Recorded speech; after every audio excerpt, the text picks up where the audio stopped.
July 23rd, 1923. The divine will is in continuous act of giving itself to the creature and wants her continuous encounter in order to give her the life of heaven in advance. I was abandoning all of myself in the holy divine will according to my usual way, and my sweet Jesus made himself seen coming toward me in order to receive me in his most holy will.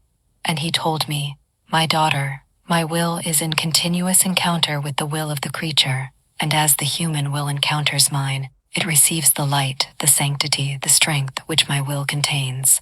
My will is in continuous act of giving itself to the creature in order to give her the life of heaven in advance. If she receives me, she remains with this celestial life. But if in every act she does not receive this supreme volition, which is all intent for her good, on making her happy, strong, holy, divine, and as though transformed into a dawn of celestial light, she remains with her human will alone, which renders her weak, miserable, muddy, and surrounds her with passions so vile as to move to pity. Don't you see how many souls drag themselves because of their weakness in being unable to conquer themselves to do good? Others, which are unable to dominate themselves. Others, inconstant like reeds in the wind. Others, unable to pray without 1,000 distractions. Others, always discontent. And others who seem to be born to do evil. These are all souls who do not encounter my will in all their things. Yet my will is for all, but since they run away from it, they do not receive the good which my will contains. This is a just pain for those who want to live involving themselves in all miseries. However, this will of mine, which they did not want to encounter during their life, to receive as many goods for as many times as they would meet it, they will encounter it at their death, receiving as many pains for as many times as they escaped it, because by escaping it, they have become guilty, stained, and covered with mud. So it is right that they receive a pain, and as many painful encounters form for them, for as many times as they did not encounter my will upon earth. But these painful encounters will be without merits, without new gains, as it would have happened had they encountered it during their life. Oh, how many moans of sorrows come from the prisons of purgatory, how many shouts of desperation can be heard from hell, because my will was not encountered upon earth. Therefore, my daughter, may your first act be to encounter my will. May your first thought and heartbeat be to encounter the eternal heartbeat of my will, that you may receive all my love. Try to make continuous encounters in everything, that you may be transformed in my will and I in yours, in order to dispose you to make the last encounter with my will at your last hour. In this way, you will have no painful encounters after your death. July 24th, 1923. The divine will and the human will. The will of God grants us its possession more than its presence. The will accomplishes everything and keeps it within itself. I was feeling very oppressed because of the privation of my always adorable Jesus. I was saying to myself, everything is over for me. As much as I look for him, he doesn't come. What torture, what martyrdom. But while I was thinking about this, my adorable Jesus made himself seen crucified, laying himself upon my poor person, and a light which came from his adorable forehead said to me, "My daughter, my will contains all my being, and one who possesses it, possesses me, more than if she enjoyed my continuous presence. In fact, my will penetrates everywhere, into her most intimate fibers, counting her heartbeats and thoughts. It becomes the life of the most beautiful part of the creature, her interior, from which the external works arise, as though from a spring, rendering her inseparable from me. On the other hand, if my presence does not find my will in the soul, it cannot be life of all her interior, and so she remains as though separated from me. How many souls, after having enjoyed my favors and my presence, not having in them the fullness of my will, its light and its sanctity, have engulfed themselves again in sin, have taken part in pleasures, and have separated from me, because that divine will which renders the soul untouchable from sin, even the slightest one, was not in them. Therefore, the most pure, the most holy, and the greatest works are formed in those who possess all the fullness of my will. See also in the creature Her will has the supremacy in such a way that if there is a will, she has life, and if there is no will, she seems like a tree which, though having trunk, branches, and leaves, has no fruit. So in the creature, the will is not thought, but it gives life to the act of her mind. It is not eye, but it gives life to her gaze, because if it has a will, the eye wants to see, wants to know things. Otherwise, it is as if the eye had no life. The will is not word, but it gives life to each word. It is not hand, but it gives life to the action. It is not step, but gives life to the step. It is not love, desire, affection, but it gives life to love, to desire, to affection. But this is not all. Even though the will is life of all the human acts, once the creature has performed them, she remains stripped of her own acts, just as a tree loaded with fruits is stripped by the hands of those who pick them. However, the gazes she gave, the thoughts she formed, the words she said, the actions she performed remain as though sealed in her will. So her hand has worked, but her action does not remain in her hands. It goes beyond, and who knows where it goes. But it remains in the will. Therefore, everything is written, formed, sealed in the human will. And if this happens in the human will only because I sowed in it the seed and the likeness to mine, think about what my will is within myself and what it will be if the creature lets herself be possessed by my will. July 27th, 1923. Jesus formed in his most holy mother the deposit of all the goods of the incarnation and of his own life. In the same way, he forms in his little daughter the deposit of all the knowledges and goods of his will. This morning, my sweet Jesus made himself seen in a marvelous way. He was standing upon my heart. He had placed on it 2 bars, above which he had formed an arch. In the middle of it he had fixed a wheel with 2 ropes, one to the right and one to the left, and a little bucket hanging from it. And Jesus, all hurriedly, made the little bucket descend into my heart. Then he pulled it up full of water and poured it upon the world. He pulled and poured in such a way as to flood the earth. It was delightful to see Jesus worked up, dripping sweat, for the effort he made in pulling up so much water. And I thought to myself, how is it that so much water comes from my heart even though it is so small? And when did he put it there? And blessed Jesus made me understand that all that equipment was nothing other than his will, which had worked upon me with so much goodness. The waters he was pulling up were the sayings and the teachings on his adorable will, which he had placed in my heart as though in deposit, and wanting to water the church in order to give her the knowledge of his will, which is more than water, he pulled it up so that it may be fulfilled as he wants. Then he told me, "My daughter, this is what I did in the incarnation.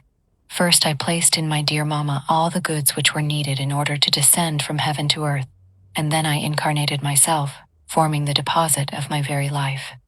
This deposit came out from my Mama as life of all. The same will be with my will. It is necessary that I make the deposit of the goods, the effects, the prodigies, and the knowledges it contains.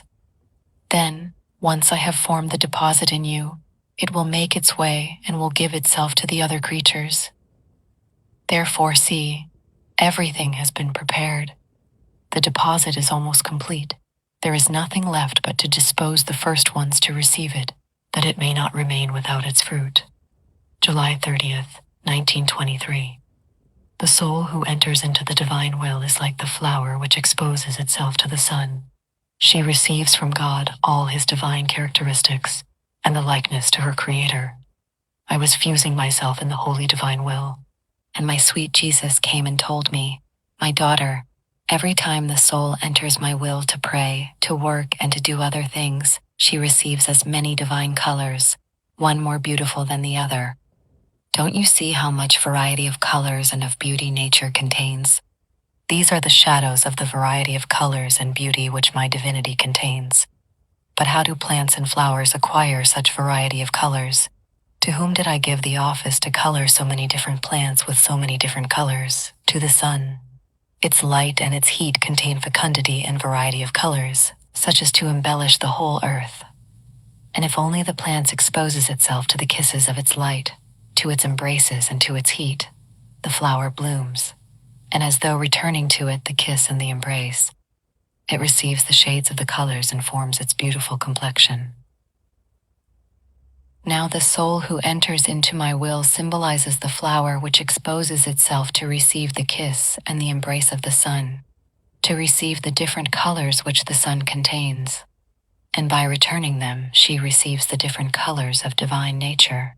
She is really the celestial flower which the eternal sun, by the breath of its light, has colored so well as to perfume heaven and earth, and delight with its beauty the very divinity and the whole celestial court.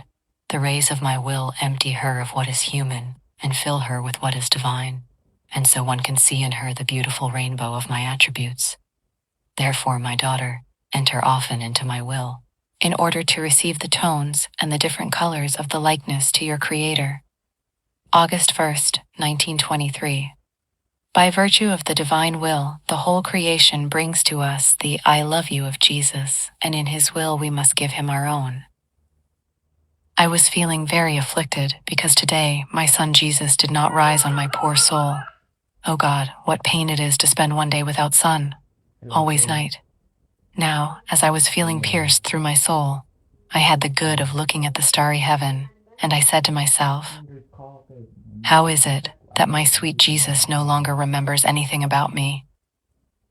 I don't know how the goodness of his heart can tolerate not making the sun of his adorable presence rise, when he told me that he could not be without coming to his little daughter, because little ones cannot be too long without their father. So many are their needs, that the father is forced to stay with them to watch them, guard them, and nourish them. Ah, does he not remember when, carrying me outside of myself, leading me up there beneath the vault of the heavens, in the midst of the celestial spheres, walking together with him, I impressed my I love you in every star and every sphere. Ah, I seem to see it in every star. My I love you. Ah, it seems to me that those glitterings of light that form around the stars resound among themselves with my I love you, Jesus. Yet he does not listen to it, he does not come, he does not let his sun rise, which, eclipsing all the stars with my I love you, may make of them one with his own. And so, rising again in the midst of the celestial spheres, I impress anew, I love you, Jesus. Oh, please, stars, cry out loudly, make my I love you resound, so that Jesus may be touched and come to his little daughter, to the little exiled. Oh, Jesus, come, give me your hand. Let me enter into your holy will, that I may fill the whole atmosphere, the blue heaven, the light of the sun, the air, the sea, everything. Everything with my I love you, with my kisses, so that everywhere you may be, if you look, you may look at my I love you and at my kisses. If you hear, you may hear my I love you and the smacking of my kisses. If you speak and breathe, you may breathe my I love you and my anguishing kisses. If you work, may my I love yous flow in your hands. If you walk and tread the ground, may my I love you and the roaring of my kisses be under your steps.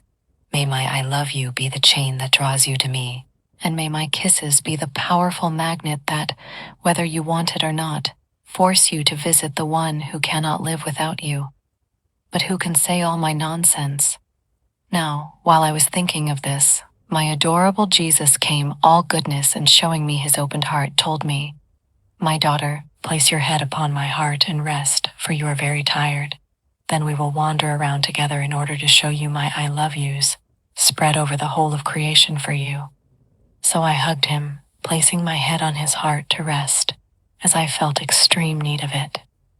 After a while, as I was still outside of myself, but always clinging to his heart, he added, my daughter, I want you, who are the firstborn daughter of my supreme will, to know how the whole creation, on the wings of my eternal volition, brings my I love you to the creatures, and the creatures, on the same wings of my will, making it their own, should give me their I love you in return. Look at the blue heaven. There is not one point in it without the seal of my I love you for the creature. Every star and the glittering that forms its crown is studded with my I love yous. Each ray of the sun stretching toward the earth to bring light, and every drop of light carry my I love you.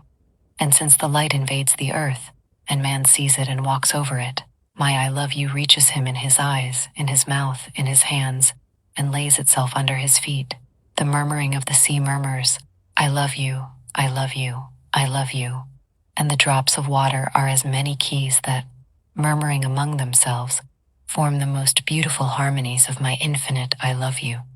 The plants, the leaves, the flowers, the fruits, have my I love you impressed in them. The whole of creation brings to man my repeated I love yous.